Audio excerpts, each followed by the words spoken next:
All right, folks, it's Friday. Time for Winners and Losers of the Week. With me, District Media President Beverly Hallberg. And Beverly, I'm going to flip the script. Let's start with the losers. My loser, well, earlier in the week I read where this grandmother reached a secret deal with two former J.P. Morgan brokers. They had to pay her gazillions of dollars. She let them pay her less. Now, here's the thing. They abused their fiduciary responsibility while handling her account. These brokers were her grandsons. And she's 94 years old. I think we all can agree, Beverly, those are two losers. Two losers, and by the way, money often gets in the way of family relationships, so I think this is sad, but I give this woman credit for taking account or for making her grandsons have accountability, and also J.P. Morgan. They also prove that there's elderly abuse, which is continuing to happen these days, so I give her a lot of credit, but everybody's a loser in this story. Yeah, and they could have gotten more punishment. She gave him a break. Who's your loser of the week?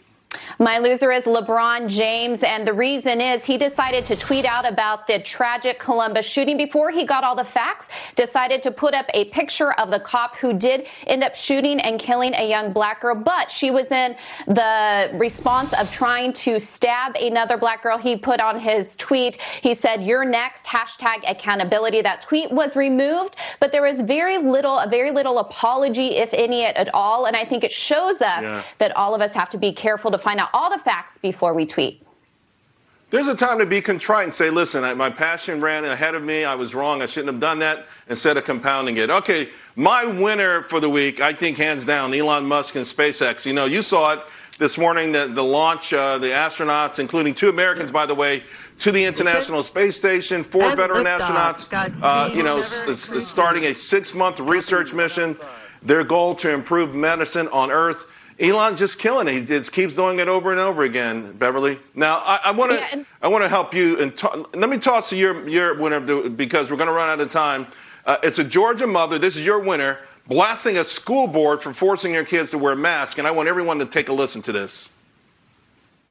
This is not March 2020 anymore. We have 3 vaccines. Every adult in the state of Georgia that wants that vaccine is eligible to get it right now. And every one of us knows that young children are not affected by this virus. Take these masks off of my child. Wow, that is some powerful stuff, Beverly.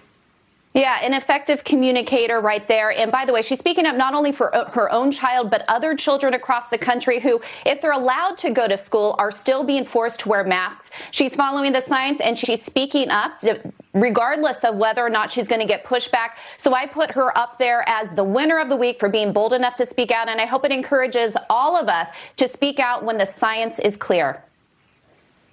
So let me ask you, with less than a minute to go, you're a communications expert. You know about Washington, D.C. How do you feel at the end of the week? I feel sadder than I thought I would. The verdict in that Chauvin trial I thought was the right verdict, and yet somehow I feel a little bit sadder as we go into the weekend. I've really struggled this week with following the news, and I think part of it is because it's shown how polarizing our country is, even with people agreeing mostly with the verdict of Officer Chauvin in this situation, yet there was division after it. So I am hoping, that at some point we can all come together and realize we're Americans first. Let's focus on what makes us the same versus what makes us different. Beverly.